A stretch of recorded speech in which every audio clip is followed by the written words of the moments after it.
Now we're ready to go to do the first bond.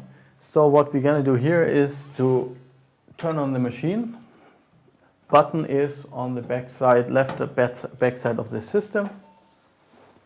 So you can see now the BIOS is booting and our bonding surface program is loading. So first it checks the system, so it will run the clamp, it will run the motor.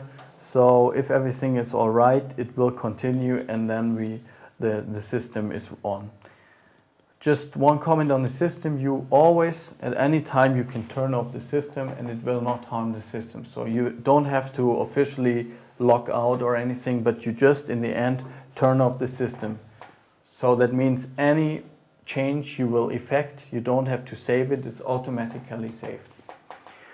So first step, so we have the wire in, the wire goes through the tool.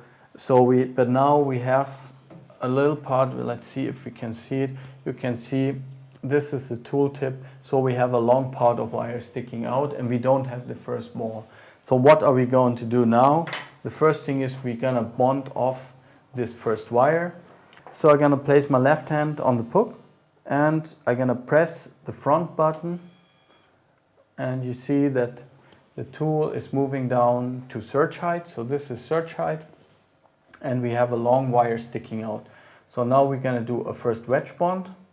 We move a little bit, we do the second bond, also wedge bond.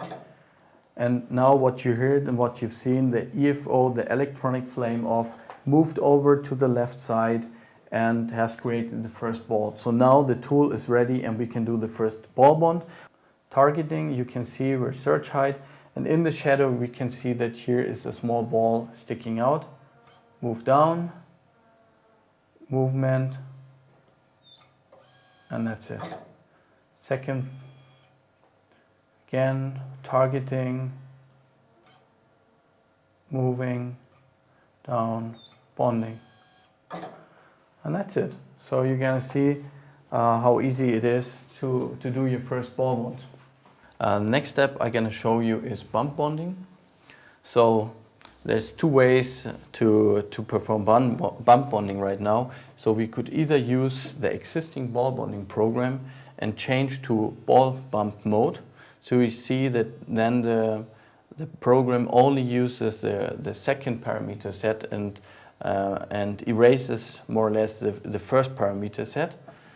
That's one step. Another step, what we're going to use, we have already prepared a program, so you can choose program number 3, and you see that right now we have a prepared 25 micron bump program, and working with it you can see that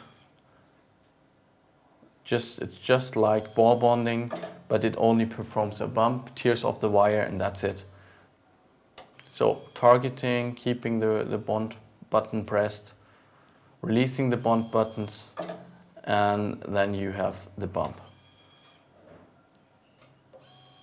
All right, so that's all on ball bonding and bump bonding today.